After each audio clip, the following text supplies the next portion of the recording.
I'm going to say overall what it's about for me is that the expectations of mankind must be greater than ourselves. And that the further out there we go, actually the more intimate we understand that it's about me, it's about you. It's about when you look in the mirror, we're responsible. So in that way, it's not like an intimate love story of father and daughter and a sci-fi picture. It's extremely optimistic. It's extremely challenging. I mean, I felt it was pointing a finger at me. It felt like it points a finger at the viewer and says, this is on you. What are you going to do about it? But it's also extremely faithful. So the capacity that we have, it turns it up a notch and just reminds us that we can still be pioneers and explorers and find out new things that help us better understand and take care of ourselves. But we're responsible. Well, the first part of the film, and Chris has said this, he wasn't didactically saying, oh, this is global warming. He wasn't saying that. He on purpose, he went back and used, Dust Bowl, blight, agricultural phenomenons that became plagues that were man-made. It was said earlier, I think, by his brother, what if an organism came here that actually needed our resources more than we did and ate and fed itself off of those even more and necessitated that more than we do. And Chris has said this well, it's the earth nudging us off the earth. But it's not, he didn't do it to be specific, to say, hey, look at what we're doing. I think some people have taken that away from it because that question's come up a lot. And its relevance to who we are and the world we live in now. But by going back and using disasters that we've had in the past and putting them in the future, we're able to understand them, I think, and not think of them as abstract at all, because they've actually happened in the past. You told me to keep driving. I guess that answers the old if I asked you to drive off a cliff scenario. We lost it. No, we didn't.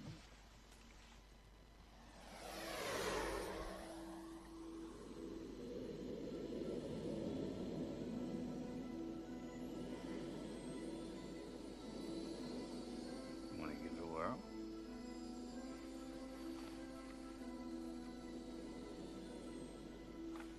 Yes.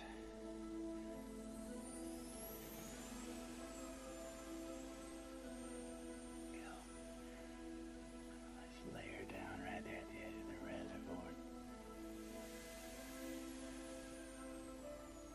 Nicely done. How long do you think it's been up there? Daily mission control went down same as ours 10 years ago. It's been up there 10 years? Why'd it come down so low? I don't know. Either the sun cooked its brain or it was looking for something. What? Well, that has to work, and that's the emotional connection that everybody can understand. Even if you're not a parent, you had parents. We all remember certain goodbyes. First day of school. Dad's got to go to work for the weekend. Mom's going away for the week. Those are tough. And they're pretty plausible that they're going to return. No guarantee. This one is an extreme circumstance of that.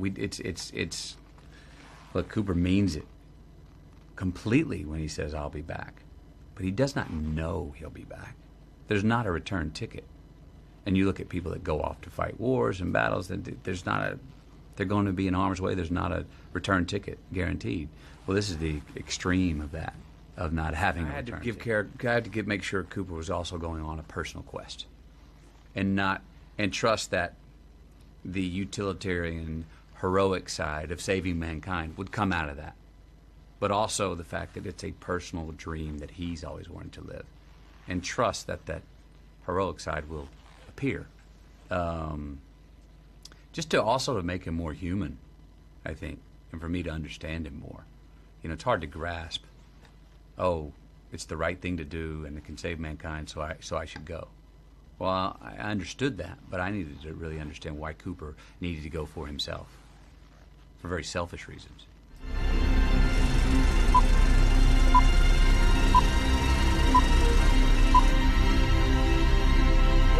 pensamiento más egoísta que el de sembrar o dejar una huella en la vida, ¿no? Que ahí está un poquito lo que dice, sacar ese héroe, a ver para qué estás también en la vida. Me gustó mucho las palabras que justamente dijo al final este gran actor. Que quiero decir, hablando de gente, veo que está con los mensajes. Sí, mandaron A ver, un fíjate, mensaje yo antes que acá. cambiemos el número. No, quería cerrar lo que estás diciendo con la pregunta si es que abandonarías a tu hija para salvar a la raza humana.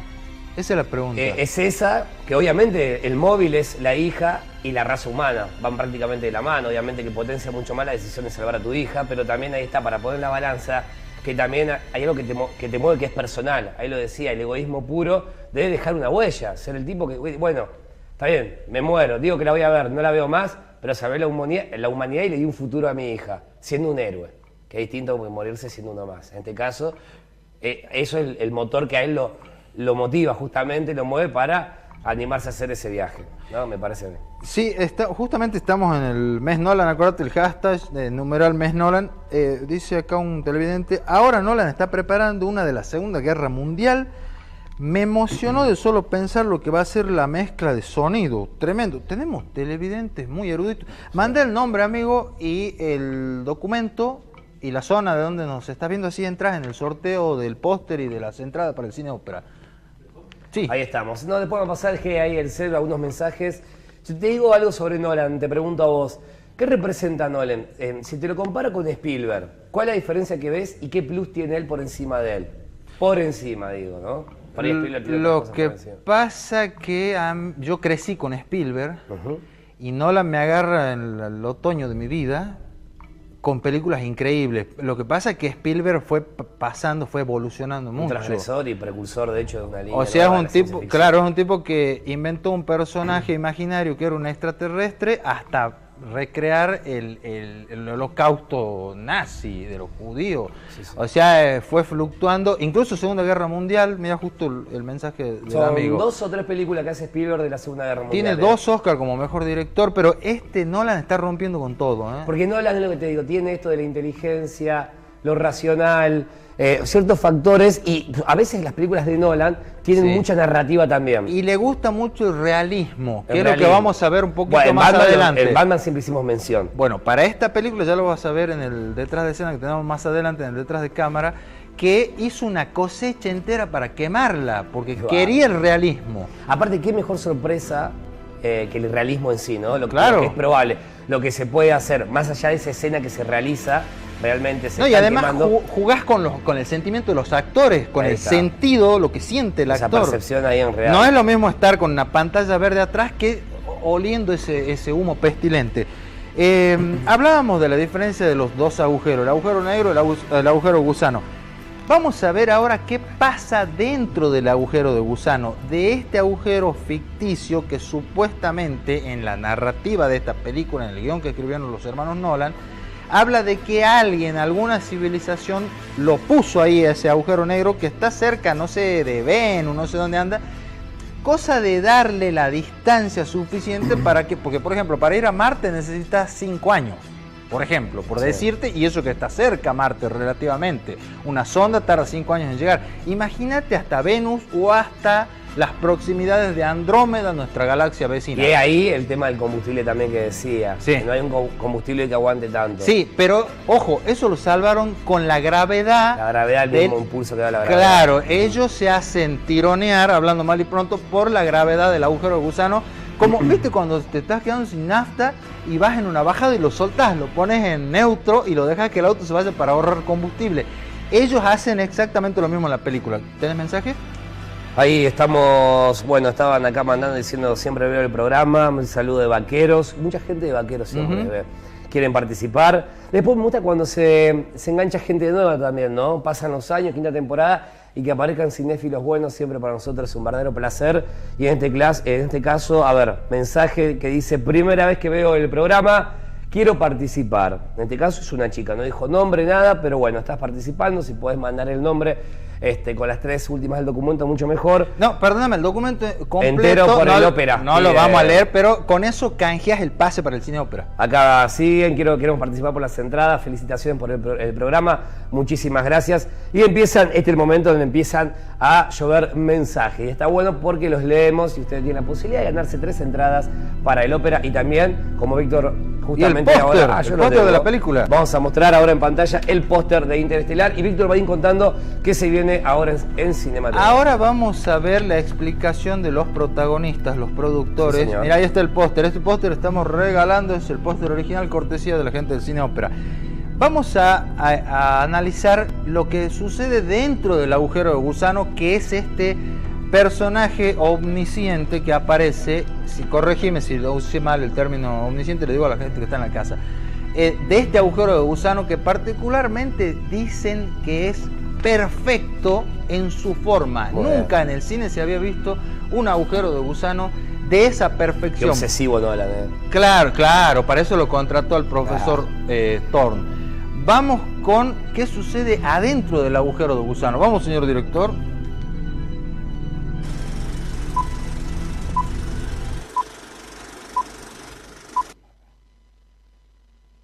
Both the wormhole and the black hole in the film are rendered, they're portrayed in the film according to the real equations of Kip Thorne, who's our executive producer.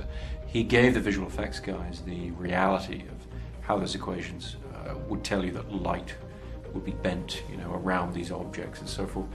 And indeed, what they discovered was something that had not been seen before, and is, I believe, of some value to the scientific community, because they had the information or the equations, but not the facility to be able to render them as the eye would see. In Interstellar, telescopes on Earth first detect the presence of a wormhole. It shows up as a gravitational anomaly that distorts the view of space. We made the wormhole not have all that strong a gravity. But why wormhole? Because then you have a reason for your trip around it. I feel uncomfortable with the wormhole having that much gravity. When I first began working with Christopher Nolan, he wanted a wormhole that had rather gentle gravity. We discussed how big the wormhole should be and agreed that it should be just barely big enough that it could be seen from Earth through the bending of light around the wormhole by the wormhole's warped space. Kip Thorne worked out just the right gravity for Interstellar's wormhole, using equations based on Einstein's theory of general relativity. As we've learned, that theory states that objects warp space-time, creating gravity. It also predicts that when objects move, they generate a pulse that propagates through space-time a bit like waves through water. It's accurate to a point. There are some flights of fancy in there as well, but hopefully they're all grounded in good science, in the sense that all the things illustrated within the film have been thought through and sort of examined for the way that you might experience them if you were on this journey yourself.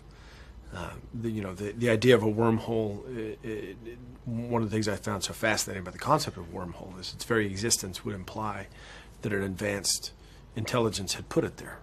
So if we encounter one, unlike a black hole, which is another celestial object that's featured prominently in the film and that I became very, very, very interested in, unlike black holes, which do occur naturally and are out there in the universe, wormholes are a bit of a flight of fancy, but they represent they pose a great question. If you found one, you'd know that something or someone was trying to send a message to you. The science is all grounded in our collaboration with Kip Thorne, who's an absolutely brilliant physicist and was a great partner in creating the screenplay for this film and the visual effects for the film, and a great partner throughout. And Kip's specialty is, gravitational astronomy, which is the study of very, very large objects. And there are few people in the world who know more about wormholes than Kip Thorne. And so we based those sequences on Kip's theories about wormholes.